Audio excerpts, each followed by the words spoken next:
magdasal tayo na ang impeachment will go through. Okay? So, ito naman ang pag-usapan natin ngayon, mga ka-GPnatics. May isa pong lehitimo na taga Davao ang nagsalita ngayon. Lantaran po ang kanyang mga sinasabi. Isang kapitbahay po ng mga Duterte ang nagsalita.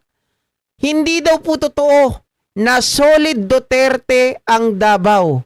So ito na naman mga kababayan, kasi lagi pong sinasabi ng mga DDS dyan na solid Duterte daw ang Davao. Pero itong si Tatay ay maliwanag po ang kanyang sasabihin kung bakit nananalo pa rin ang mga Duterte dyan sa Davao. Ito po ang kanyang payag, mga ka-GP.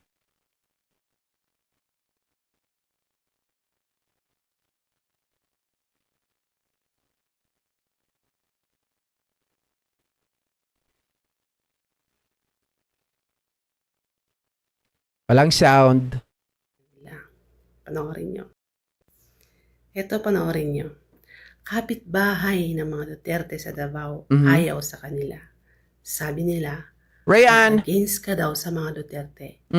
Itatay shi ka nila. Itatay chi. Sabi nila lahat po ng mga taga Davao solid Duterte. Ay, hindi ah. Takot lang sila. Oo. Kasi yung bahay ni Duterte, may ilog yan sa isa namin. Bahay ko rin yung kabila. Halos magkadikit kami ng bahay. Takot lang yung mga tao. Takot. Hindi yun. Yes, ka sa kanila papatay. Patayin ka. Sakali pong tatakbo si Sara Duterte na maging presidente, susuportahan niyo po ba? Ipotes. Kain ko na. Kain ko na lang ng pansit. May pumasahin ko punta sa butuhan. Kain ko na lang ng pansit. May pakinabang pa ako. Ay, Ayun grabe na po sa naman. kanya, Ay, sus. Isa't ka natin tarantado yung babae. Isa't kalahating tarantado daw. Grabe si Tatay, oh. Mga babae, di kakain na lang daw ng pansit. Oh, hindi raw siya boboto. Tatay, baka mayari ka. Ayan po kay Tay. Oh. Eh, Marcos naman. Hindi po nagsasalita. Sa salita. Oo. Dapat siyang front dyan. Siya ang posisyon dyan. Oo. Hindi yung patungo-tungo na lang siya. Bagay, okay naman. Nakakatulong sa mahirap. Nakatulong sa lahat. Kaya lang, marami siyang kalaban dahil Oo nga po. yung kalaban niya, hindi nagkakapera. Ayan. So, pabor po kayo sa impeachment ni Sara Duterte. Oo. Sure ako pabor. Tsaka Lahat kami ay, rito, lahat kami rito. sabi po nila maraming mga Duterte dito Duterte dito, wala naman nagbigay na tulong yan. Ay, biruin nyo, oh. Taga Davao mismo, oh. Hindi daw sila maka-Duterte, di raw kayo marunong magbigay ng tulong. Ano yan? Oh, sabi ni Tatay, oh, iboboto mo ba si Sara Duterte? Kain ko na lang ng pansit yung pamasahe ko. Sabi naman niya, kay Pangulong Bongbong Marcos, marami daw na itutulong. Kaya daw, maraming kalaban itong si Pangulong Bongbong Marcos kasi hindi daw nagkakapera yung mga kalaban. Nagagalit sa kanya. Pero ito, isang patunay, mga kababayan. Kapitbahay mismo, pero nagpakita ng mukha. Di man lang tinakpan no? Di man lang tinakpan yung mukha na sinasabi niya talaga, ay magkapitbahay kami niyan.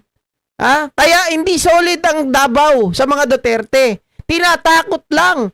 Dahil kapag hindi mo sila binoto, kapag kinalaban mo sila, ay susyuktain ka. Papatayin ka.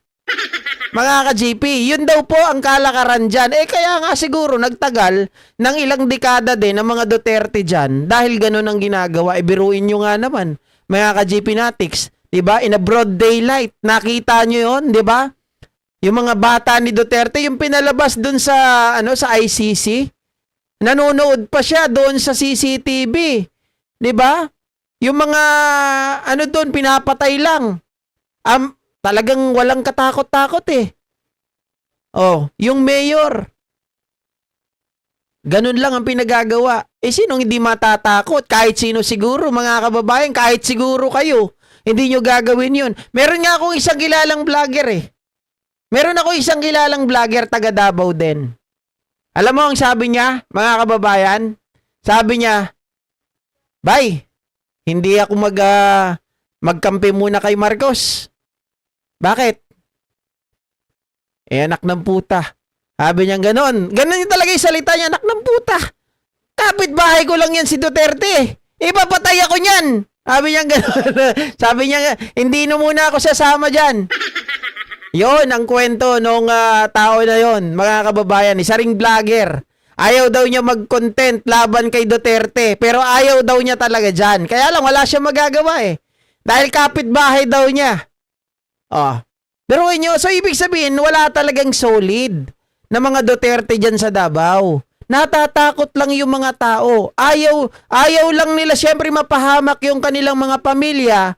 'Di ba? Kaya mga ka-GP Natics, ang ginagawa nila, it's either iboto nila o manahimik na lang sila o kaya wag na silang pumunta doon sa munisipyo o 'di ba? Doon sa botohan, sa mga eskwelahan para bumoto.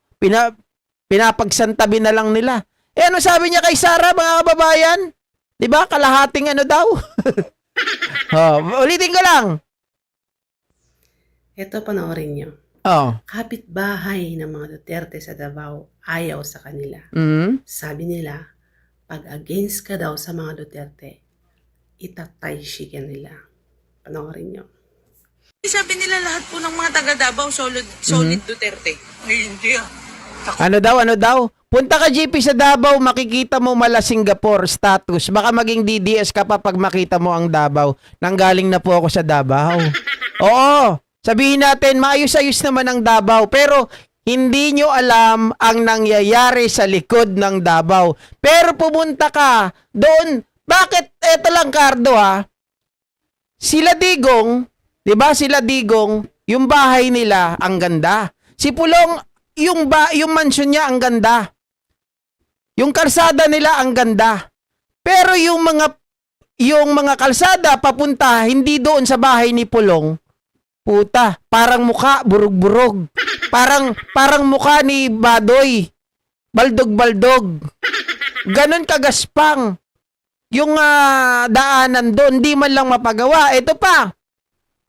Kung mala Singapore, yang Davao, bakit marami tayong kababayan na kapag December, di ba, ka-December, madaling araw pa lang, pinapahirapan ng mga Duterte, pumipila para lang magkaroon ng 5 kilong bigas, 3 kilo nga lang ata, 3 kilong bigas, noodles, tapos sardinas. Sige nga, yun ang isipin ninyo. Eh, sa dami po ng nakukuha ng mga yan. Nung naging mayor sila, naging kongresista.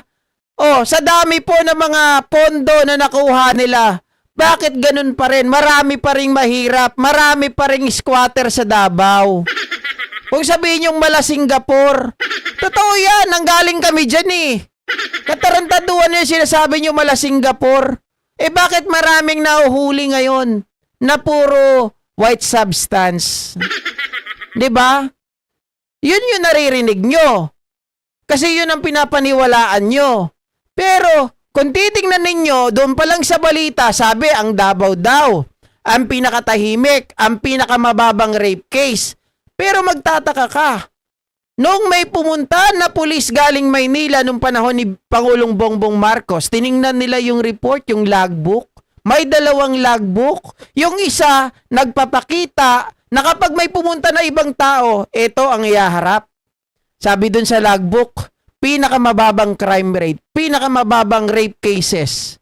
Pero yung tunay, dahil yung tao, yung mga babae, nawawala na, nandun sa isa. Di ba? Kasi pag nawala, ang report lang loss. Di ba? Nawawala. Pero ang totoo, mga ni-rape. Magkaiba yung logbook. Tapos sasabihin ninyo, mala Singapore, maganda doon. Anak ng tinapa. Kalokohan yan. Lang sila. Kasi yung bahay ni Duterte, may ilog yan sa isa namin. Bahay ko rin yung kabila. Halos magkadikit kami ng bahay. Takot lang yung mga tao. Takot. Hindi yun. Patayin ka. Sakali pong tatakbo si Sara Duterte na maging presidente, susuportahan niyo po ba? Kain ko na lang ng pansit. Tingnan mo, sabi ni Cardo Dalisay, kailangan ko pa daw pumunta sa Davao. Eto na nga, taga Davao eh. Sila na mismo ang nagpapatunay, Sila na mismo ang nagpapatunay. Na kung ano yung ginagawa ng mga Duterte. Tapos ayaw mo pa rin maniwala. Kapitbahay na to, Tapos ano sabi niya kay BP Sara Duterte? Ikain ko na lang na pansit. Pamasahe ko papunta sa batuhan. Kain ko na lang ng pansit. May pakinabang pa ako. May pakinabang pa raw Ayaw niyo po siya. sa kanya, tay. Ay, sus. Isa't kalahating tarantado yung babae niya. Isa't kalahating tarantado yung babaeng yan.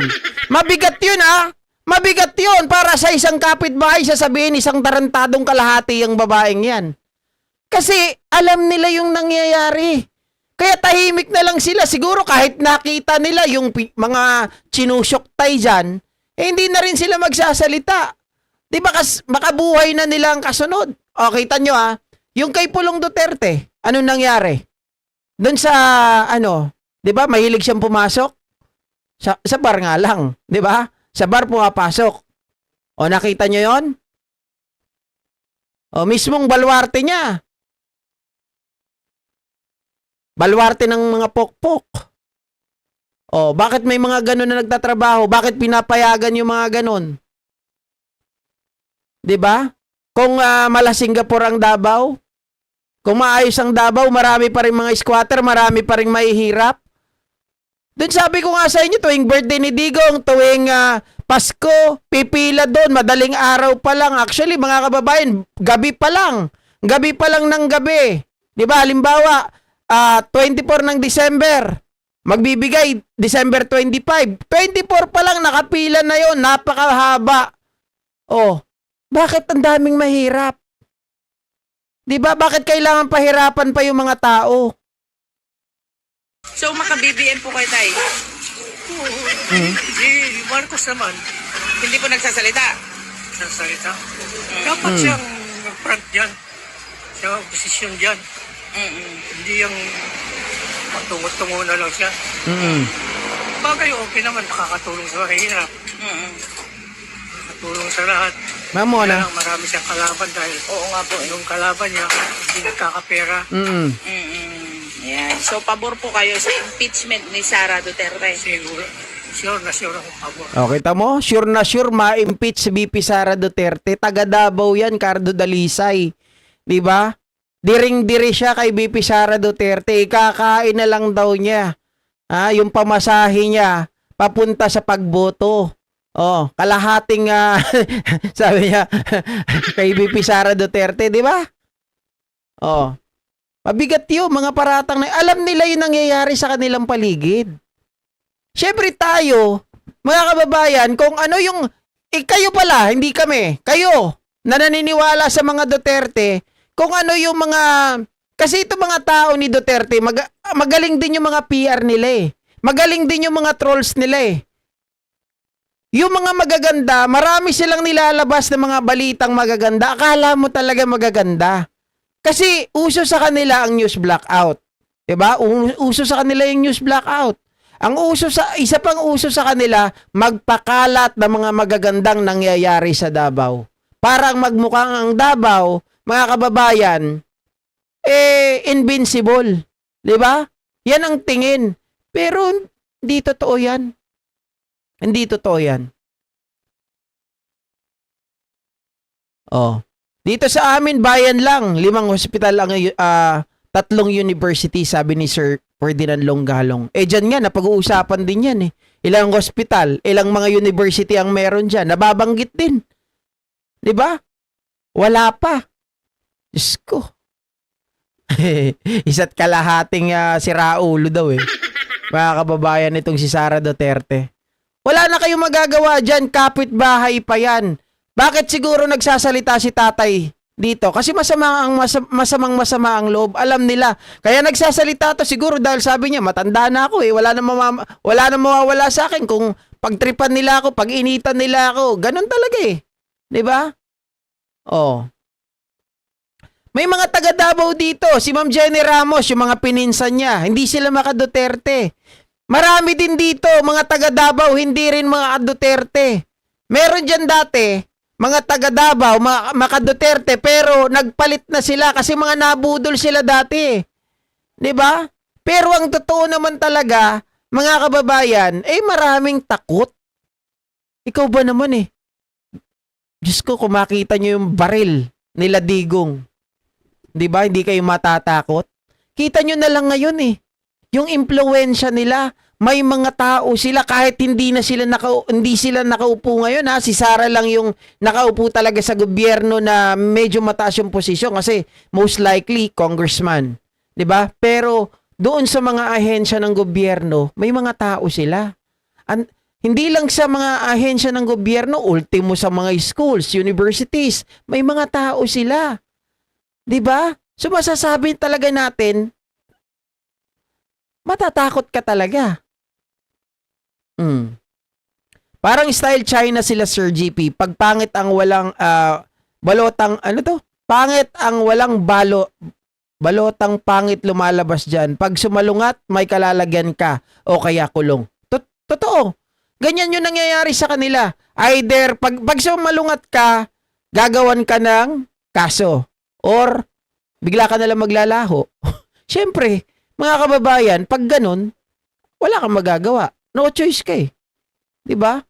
Kundi boto mo na lang sila. Otherwise, baka maglaho ka sa mundo. Okay? So next topic tayo. Ito naman ang pag-usapan natin ngayon, mga kababayan.